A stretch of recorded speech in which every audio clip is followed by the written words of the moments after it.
My dad was my #1 fan. He was there from my first dance recital to my last dance recital to my last performance that he ever got to saw. And all I could say is my dad was the best dad ever. He took care of me. He made sure I needed everything I needed. And my dad was a hero.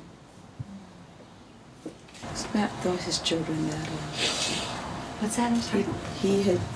he was always very, it was important to him that the children knew, and he always told them on a daily basis, life has no limits. Limitations is what you set on yourself. Set a goal. Doesn't matter what your goal is, but you have to execute it. But be true to yourself as you do that. But always be the best that you can be. Do not, and he was very particular about, especially with Robert, letting him know that do not measure with someone else, but be yourself. Do not try to be someone that you are not. Always be yourself. And it was very important to him that Robert learned those lessons. And before the game, he always tell me, before the last time he would see me before I go and like start practicing with my team, he'd be like, don't be scared of anybody. Use your head. Play hard, never give up, and stuff like that. He said a lot. My dad said a lot. Sometimes too much that I couldn't even understand. But I was just too little, and I was like, what?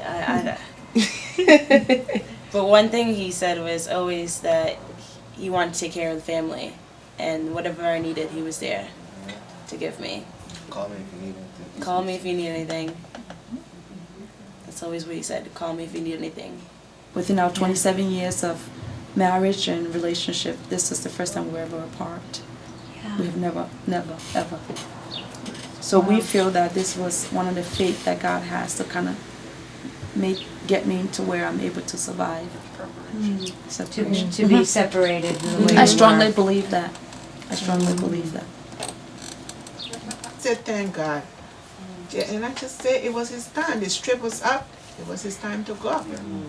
So the impact that he had to make on society, he did it. And whether you're He young, made his mark.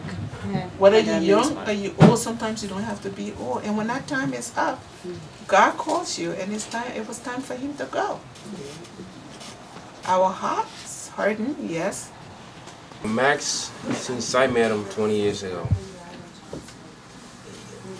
he's the kind of man that you say, well, my friend Max, you say, no, I'm not your friend, I'm your brother. You're my brother. It was this brotherhood feeling that he makes you feel at home, part of the family. Always. And that's the sense you get around him. The greatest thing about Max that I observed was the balance that he kept between being a police officer and a family man. And I never seen anybody love his family as much as he did. He loved his kids, his wife, his friends, and he loved the job that he to the last man that he ended up doing, And to maintain that balance and still be the way he was, I can't see a lot of people doing that.